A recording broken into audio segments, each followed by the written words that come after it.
Dalam rangka memberikan pelayanan administrasi kependudukan kepada orang dengan gangguan jiwa atau ODGJ, lansia maupun disabilitas yang belum ber-KTP elektronik, pemerintah Kabupaten Madiun melalui Dinas Kependudukan dan Pencatatan Sipil mulai 17 Mei 2022 mengadakan pemotretan dan pengambilan data penduduk dimaksud di beberapa tempat di Kabupaten Madiun. Demikian antara lain disampaikan Kabid Pelayanan Catatan Sipil pada Dinas Kependudukan dan Pencatatan Sipil Kabupaten Madiun, Ahmad Sofi'i, Selasa 24 Mei 2022. Pengambilan data penduduk yang berkebutuhan khusus itu berdasarkan data yang dikirim oleh Dinas Sosial Kabupaten Madiun dan sudah diverifikasi keberadaannya sebanyak 334 orang. Pak Ahmad Sofi'i, selamat siang. Selamat siang, Mas. Selamat siang. Oke. Pak, hari ini ada kegiatan pemotretan atau pengambilan data untuk ODGJ di beberapa tempat di Kabupaten Madiun. Ya, benar. Memang kita lagi ada program itu dan itu sudah kita mulai sejak tanggal 17 Mei kemarin. Nah, ini diawali dari data yang kita peroleh dari Dinsos, kemudian kita verifikasi jumlah yang ODGJ itu yang dari Dinsos yang kita verifikasi belum rekam itu ternyata juga cukup banyak, ada 334. Sebenarnya lebih dari itu, tapi ternyata juga setelah kita cek di database kita itu sudah ada yang pindah, sudah ada yang meninggal, bahkan sudah ada yang rekam, sehingga tersisa kurang lebih data 334 ini yang belum rekam. Yang kita hari ini ada di Kecamatan Geger, mungkin hari terakhir ya, Kecamatan Geger itu cukup banyak, ada sekitar 79, termasuk di dalamnya ada jompo dan sakit itu yang belum rekam. Dari 334 itu kemudian diverifikasi lagi oleh petugas kita untuk efektivitas pekerjaan rekam di lapangan, itu ada ternyata 104 lagi yang sudah kita verifikasi, 104 orang yang kita rekam, sehingga jumlah totalnya ada 438. Ini pun juga data sementara, artinya pada posisi kita turun ke lapangan, kalau kita ketemukan lagi orang-orang yang tidak memiliki NIK atau belum rekam, maka tetap kita rekam. Jadi sasaran kita sementara ya, itu ada 438 dan terus berkembang. Ini tujuannya ya untuk program bagaimana orang yang dengan gangguan jiwa, mohon maaf ODGJ ya, itu bisa memperoleh KTP atau identitas. Juga masih ada beberapa yang sakit, sudah tua sekali, dulu mengatakan bahwa KTP tidak untuk apa, karena tidak kemana-mana dan sebagainya. Nah, ini kita proaktif jemput bola untuk langsung kita datangi ke rumah-rumah. Itu Mas. Itu kan banyak Pak ya, tadi ada 400 lebih. Itu personelnya yang dilibatkan berapa Pak?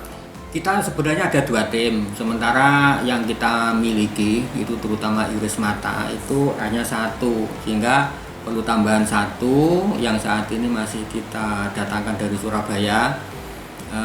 Semoga nanti efektivitas perekamannya lebih bagus kalau nanti alat itu ada 2, sehingga kita turunkan 2 tim. Sementara waktu karena keterbatasan alat kita 1 tim. Oke, tinggal 1 tim, baru 1 tim. Pak, ini kan yang dihadapi para ODGJ Pak ya, Ya. dan lansia dan sebagainya. Itu gimana Pak? Apakah ada kendala teknis di lapangan Pak? Sementara kendala itu kalau ODGJ ada yang ngamuk juga Mas, sehingga kadang pada saat mau direkam ada petugas itu lari. Nah, kemudian kita kejar juga bagaimana kita dapat foto itu, sehingga kadang-kadang ODGJ itu yang kita dapat hanya foto saja, tapi secara biometrik karena keterbatasan itu aplikasi kita bisa menerima, asalkan ada foto, kemudian foto itu bisa kita masukkan di aplikasi, itu masih bisa. Nah, harapannya memang biometrik semua, mulai iris mata, kemudian sidik jari, jempol dan seterusnya itu bisa direkam.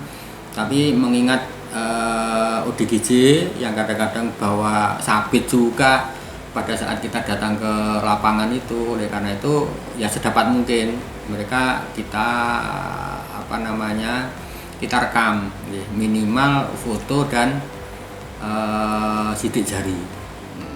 Ahmad Sofi berharap masyarakat di Kabupaten Madiun baik disabilitas, ODGJ maupun mereka yang sudah 17 tahun ke atas punya KTP elektronik, punya dokumen kependudukan, juga diminta untuk punya KTP.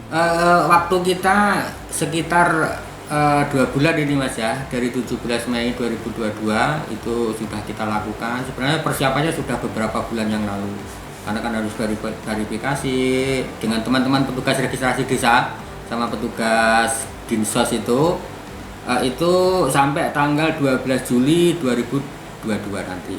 Nah, posisi ini kita akan jalan terus dan menerima data terus. Monggo masyarakat yang tahu bahwa ada ODGJ maupun orang yang belum punya KTP, terutama untuk yang sakit, yang tidak bisa kemana-mana.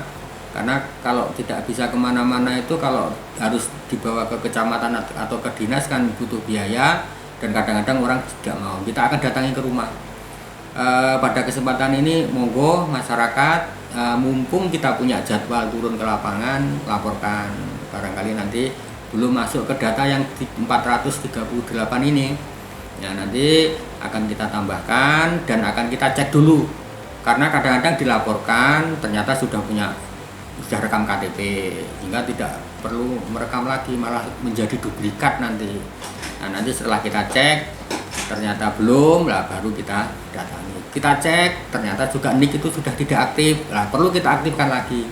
Makanya jauh hari sebelumnya harus dilaporkan dulu. Nanti sudah terlanjur kita kejar orang itu, kita datangi repot-repot, ternyata mereka sudah rekam, ternyata mereka NIK-nya tidak ada karena sudah bertahun-tahun tidak diurus, akhirnya kan bisa jadi NIK itu hilang atau nonaktif atau hidden. Nah, jadi monggo mumpung ada waktu masyarakat bisa dilaporkan dan kita akan menindaklanjuti agar harapan kita 100% masyarakat di Kabupaten Madiun baik disabilitas, baik ODGJ maupun mereka yang sudah 17 tahun ke atas harus punya KTP, harus punya dokumen kependudukan. Itu tujuan kita untuk kenapa kita turun ke lapangan atau jebol desa ini.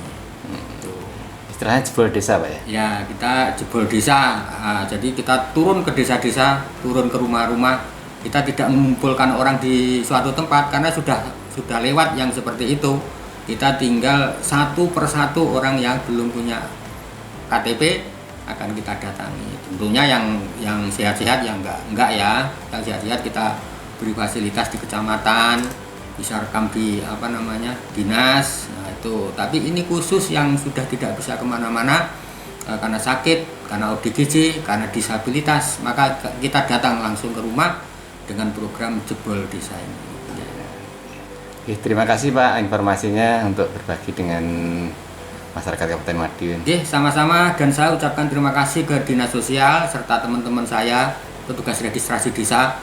Tanpa beliau-beliau ini kita tidak bisa apa-apa, karena yang menunjukkan tempatnya ya juga petugas registrasi desa, kemudian posisinya seperti apa, ada di rumah jam berapa, itu juga petugas registrasi desa. Maka kolaborasi ini antara Dukcapil dan desa serta Dinas Sosial ini kita harapkan ke depan akan menjadi lebih baik. Terkait dengan kegiatan perekaman data penduduk pola jemput bola oleh Dinas Kependudukan dan Pencatatan Sipil Kabupaten Madiun, Puji, petugas registrasi Desa Kertobanyon, Kecamatan Negar menuturkan bahwa kegiatan sangat luar biasa dan kegiatan ini sangat ditunggu-tunggu masyarakat. Ia berharap agar kegiatan tidak berhenti di sini saja, tetapi berjalan terus sehingga kebutuhan masyarakat yang sekiranya berkebutuhan khusus seperti ODGJ dan lansia bisa terpenuhi dan terlayani dengan baik. Semoga ke depan kegiatan seperti ini ditingkatkan lagi. Saya sangat luar biasa, ini sangat kita tunggu-tunggu. Jadi istilahnya kegiatan ini jangan sampai berhenti sampai di sini, tapi tetap berjalan dengan baik sehingga masyarakat kita yang sekiranya ada berkebutuhan khusus, khususnya ODGJ lansia itu bisa terpenuhi dan terlayani dengan baik. Jadi saya sangat merespon sekali kegiatan seperti ini untuk ditingkatkan lebih baik lagi. Harapannya kepada keluarga yang punya ini, anggota keluarganya yang ada gimana Bu? Tanggapan keluarga sangat cukup bagus. Jadi tidak ada masalah, sehingga apa yang terkait dengan legalitas terutama KTP itu sangat berguna sekali Pak. Berarti kesadaran pribadi mereka dari keluarga Bu ya, Iya, untuk mengurus administrasi ini. Betul. Nggih. Jadi sangat diperlukan sekali karena bisa digunakan sewaktu-waktu. Nggih. Terus himbauannya kepada ini warga masyarakat yang lain yang apa? Keluarganya ada ODGJ gimana? Iya, jadi himbauan kami untuk keluarga maupun masyarakat yang belum ber-EKTP, himbauan kami agar supaya mereka juga mengurus terkait dengan legalitasnya karena sangat penting sekali dan kita tidak bosan-bosan untuk memberikan informasi kepada mereka agar supaya segera istilahnya mengurus terkait dengan EKTP. Itu sangat penting sekali.